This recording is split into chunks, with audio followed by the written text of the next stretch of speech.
അൽഹംദുലില്ലാഹി റബ്ബിൽ ആലമീൻ. അല്ലാഹുമ്മ സ്വല്ലി അലാ മുഹമ്മദിൻ വഅലാ ആലി മുഹമ്മദ്. പ്രിയമുള്ള നോമ്പുകാരെ, അസ്സലാമു അലൈക്കും വറഹ്മത്തുള്ളാഹി വബറകാതുഹു.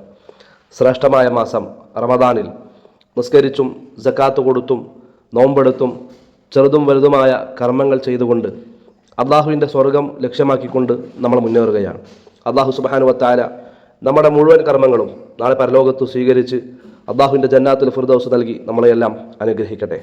ഞാൻ ഷബീർ സ്വലാഹി, എടവണ്ണ ജാമിയ നദവിയിൽ അധ്യാപകനായി ജോലി ചെയ്തു വരികയാണ്. ഒരുപാട് ഇൻസ്റ്റിറ്റ്യൂട്ടുകളുള്ള നമ്മുടെ സ്ഥാപനത്തിൽ വളരെ പ്രധാനപ്പെട്ട ഒരു സ്ഥാപനമാണ് ജാമിയ നദവിയ തഹ്ഫീദുൽ ഖുർആൻ. 65ഓളം വിദ്യാർത്ഥികൾ അവിടെ ഖുർആൻ മനഃപ്പാഠമാക്കിക്കൊണ്ടിരിക്കുകയാണ്. ഈ സമയത്തെല്ലാം അവർ നിലത്തിരുന്നു കൊണ്ടാണ് ഖുർആൻ പഠിക്കുന്നത്. അവരുടെ പഠന സൗകര്യത്തിന് വേണ്ടി നമ്മൾ ഈ ഒരു റമദാനിൽ കാർപ്പറ്റ് വിരിച്ചു കൊടുക്കാൻ ഉദ്ദേശിക്കുന്നുണ്ട്.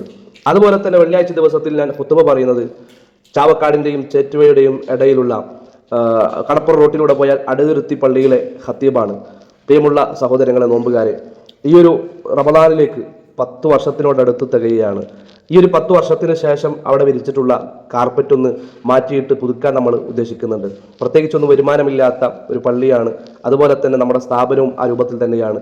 റമദാനിലൊക്കെ നിങ്ങളൊക്കെ തരുന്ന സ്വതക്കകളും അതുപോലെ തന്നെ നിങ്ങളുടെ പ്രാർത്ഥനകളൊക്കെയുമാണ് നമ്മുടെ സ്ഥാപനങ്ങളൊക്കെ മുന്നോട്ട് കൊണ്ടുപോകുന്നത്. ആത്മാർത്ഥമായ നിങ്ങളുടെ പ്രാർത്ഥന ഉണ്ടാകണം എന്ന് അഭ്യർത്ഥിക്കുന്നതോടൊപ്പം തന്നെ ഒരാൾക്ക് നമ്മുടെ അന്വേഷണത്തിൽ നമസ്കരിക്കാൻ, പള്ളിയിൽ നമസ്കരിക്കാൻ, അതുപോലെ തന്നെ ഒരു കുട്ടിക്ക് നിലത്തിരുന്ന് ഖുർആൻ പഠിക്കാൻ, മനഃപ്പാഠമാക്കാൻ ഒരു 2400 രൂപയാണ് ആവശ്യമായിട്ട് വരുന്നത്. 125 ആളുകൾക്ക് നമസ്കരിക്കാനുള്ള സൗകര്യം നമ്മുടെ പള്ളിയിലുണ്ട്. അതുപോലെ തന്നെ ഖുർആൻ മനഃപ്പാഠമാക്കുന്ന കുട്ടികൾ, അവർക്കും നമുക്ക് കാർപ്പറ്റ് വിരിച്ചു കൊടുക്കണം. ഈ ഒരു 2400 രൂപ നിസ്സാരമായ പൈസയാണ്. അത് നമ്മൾ നൽകുകയാണ് എങ്കിൽ തീർച്ചയായിട്ടും നമുക്ക് ദുനിയാവിലും ആഖിറത്തിലും നമ്മുടെ ഖബറിലും ഒക്കെ നമുക്ക് ഉപകാരപ്പെടും. അതൊരു ജാരിയായ സ്വതക്കയായി നമ്മൾ മരിച്ചാലും നമ്മുടെ നന്മയുടെ അക്കൗണ്ടിലേക്ക്, നമ്മുടെ നന്മയുടെ തുലാസ് കനന്തൂങ്ങാൻ കാരണമാകുന്ന ഒരു പ്രവർത്തനമാണ്.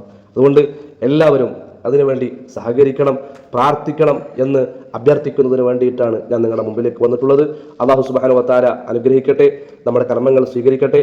ജാമിയ നദവിയെ സംബന്ധിച്ചിടത്തോളം ഒരുപാട് വിദ്യാർത്ഥിനികൾ അവിടെ പഠിച്ചുകൊണ്ടിരിക്കുന്നുണ്ട്. പ്രിയമുള്ള നോമ്പുകാരെ, ഒരു കുട്ടിക്ക് ഒരു ദിവസം അവരുടെ കിടപ്പ്, അവരുടെ ഭക്ഷണം, മറ്റുള്ള ചെലവുകളൊക്കെയായി 195 രൂപയാണ് വരുന്നത്. തീർത്തും നമ്മൾ സൗജന്യമായിട്ടാണ് നിങ്ങളൊക്കെ നൽകുന്ന സ്വതക്കകളിൽ നിന്ന് നൽകിക്കൊണ്ട് അവരെ നമ്മൾ പഠിപ്പിച്ചുകൊണ്ടിരിക്കുകയാണ്. അതുകൊണ്ട് തന്നെ ആ വിദ്യാർത്ഥികളെ നിങ്ങളുടെ സ്വതക്കകൾ കൊടുക്കുന്ന സമയത്ത് ഓർമ്മകളിൽ ഉണ്ടാകണം. ഒരു 6 മാസത്തേക്ക് 35,000 രൂപയും ഒരു വർഷത്തേക്ക് 70,000 രൂപയും ഒരു കുട്ടിക്ക് നമുക്ക് ചെലവ് തരുന്നുണ്ട്. നിങ്ങൾ ആത്മാർത്ഥമായിട്ട് സഹകരിക്കണം. അസ്സലാമു അലൈക്കും വറഹ്മത്തുള്ളാഹി വബറകാതുഹു.